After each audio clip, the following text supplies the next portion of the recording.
मेरा नाम मोहम्मद फिरदौस एमडी फिरदौस है और मेरा रोल नंबर 10 है। और हम यहाँ पे डिजिटल व्यसन के बारे में बताएंगे। डिजिटल व्यसन डोपामाइन स्रावित करने वाला तात्कालिक सुख जैसे सोशल मीडिया पे गेमिंग, पुरस्कार की चाहत से प्रेरित डिजिटल उपकरणों की ऑनलाइन प्लेटफॉर्म या अत्यधिक और बाध्यकारी उपयोग है। इससे क्या क्या नुकसान है? इससे नुकसान ये है कि इसमें नींद की कमी आती है, चिंताएं हो जाती है, अवसाद, शारीरिक मुद्राएं आदि में गड़बड़ी जैसी गंभीर स्वास्थ्य समस्याएं उत्पन्न हो जाती है। इसके परिणाम स्वरूप अक्सर वास्तविक जीवन में सामाजिक मेल जोल कम हो जाता है। और इसके बाद का जो भी पॉइंट है वो हमारे सहपाठी है, इनका नाम सुमन सौरभ है, वो बताएंगे। मेरा नाम सुमन सौरभ है, रोल नंबर 21 है और मैं डिजिटल लत के प्रमुख पहलू को बताना चाहता हूँ। इसमें सबसे पहले इसके क्या डेफिनेशन हो सकते हैं। यह एक व्यवहारिक संबंधी विकार है जिसमें व्यक्ति उपकरणों के उपयोग को नियंत्रित करने में असमर्थ होता है, जिसके परिणाम स्वरूप अक्सर गंभीर भावनात्मक कष्ट होता है।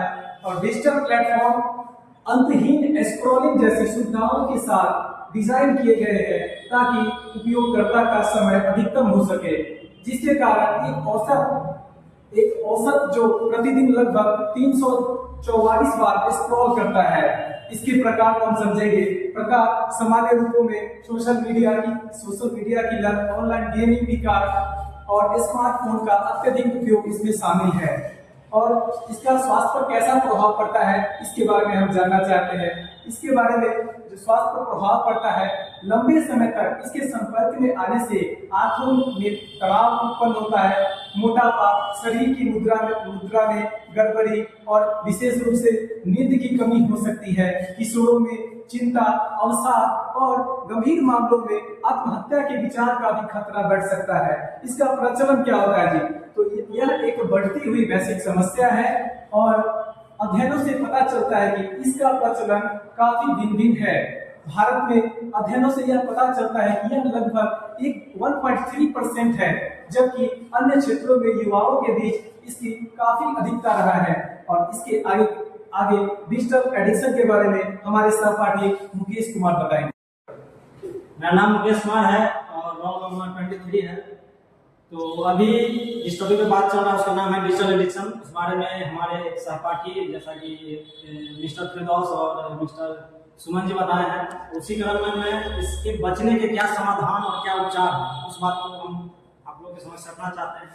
इसमें सबसे पहले होता है कि डिजिटल डिटॉक्स, स्क्रीन टाइम को सीमित करना चाहिए, सख्त शेड्यूल बनाकर उसका पालन करके डिजिटल डाइट लागू करना चाहिए। उसके बाद होता है स्वनियम। इसमें होता है क्या, ध्यान भटकाने के लिए ऐप्स को आप अनइंस्टॉल कर दें। उसके बाद डिवाइस के उपयोग पर समय सीमा निर्धारित करने के लिए टूल और एप्लीकेशन का उपयोग करें। उसके बाद अगला होता है व्यवहारिक परिवर्तन। इसमें होता है कि डोपामाइन को प्राकृतिक तरीके से बढ़ाने के लिए आमने सामने की सामाजिक बातचीत को बढ़ाएं, शारीरिक और बाहरी गतिविधियां को समन्वय करें। और जो अभी हम बताए हैं ये था हमारा समाधान और इसके उपचार। और इसी क्रम में आगे बताएंगे हमारे अगले सहपाठी अभिषेक जी। अभिषेक कुमार और मेरा रोल नंबर 36 है। जैसा कि आप लोगों ने देखा कि डिजिटल एडिक्शन आज के परिवेश में, आधुनिकीकरण में जितना हमारे जीवन में इंटरनेट, मोबाइल, लैपटॉप और ये सोशल मीडिया इंपॉर्टेंट है, बहुत ज़रूरी है, लेकिन वो बहुत ज़्यादा ज़्यादा से ज़्यादा उपयोग करने से वो हमारे जीवन में कैसे हानिकारक होगा, कितना नुकसानदायक होगा, इसका हम लोग बात करेंगे। बात की है मेरे सहपाठी से। इसमें होता क्या है कि अगर आप हम लोग अपने ज़रूरत के हिसाब से जितना होगा उतना ही यूज़ करेंगे, ज़रूरत से ज़्यादा यूज़ करने पे हमारे मानसिक, शारीरिक और संज्ञानात्मक तीनों को उसको बहुत ज़्यादा प्रभाव पड़ेगा।